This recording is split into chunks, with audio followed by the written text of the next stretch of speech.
Howdy, y'all. My name is Scott. I'm the author of Rivet Stone, and it may be just some author, but let me tell you, there's a fantastic tool in our writing tool belt that doesn't really get talked about that much, and that is repetition.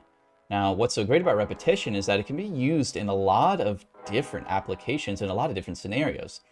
We can even use it like within sentences and paragraphs and kind of take a bit of a playbook out of poetry to really kind of add a different flow to a particular sentence, especially for those that are maybe a little more tense and we can constantly keep repeating like a heartbeat sound or literally like a step or like a thud or just something that can really drive home the tension. That's something that you definitely see a lot in movies as well. Another really great utilization of repetition is with dialogue and with phrases. So even just kind of immediately coming to mind, you have the concept of, it's very common that a main protagonist or a main character will sort of say the general like thesis of the novel, right? Like perhaps there's a character that says, justice is blind or something like that. And, maybe he's a lawyer or however the story actually goes.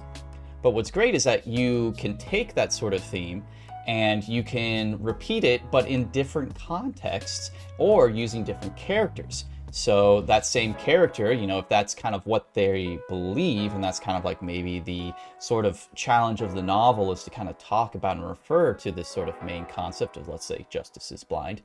Well, the main protagonist can say it in the front half of the story and mean it like very literally and sincerely. And then maybe around the middle and he's kind of seeing the flaws in his logic, then perhaps he means it sort of sarcastically. Or even the antagonist could kind of spit that phrase right back at him and instead kind of make it more like, aha, I can't believe you think justice is blind.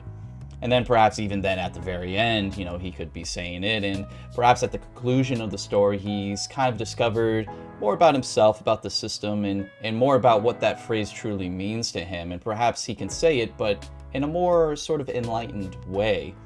So, just there's so many different applications that I could probably, and I wouldn't be surprised if there's just like thousands of videos that can go over a bunch of different examples, but I just wanted to bring to light that repetition can really, really, really help your dialogue and your story. So, give me a little like, give me a comment, give me a sub, and let's get published.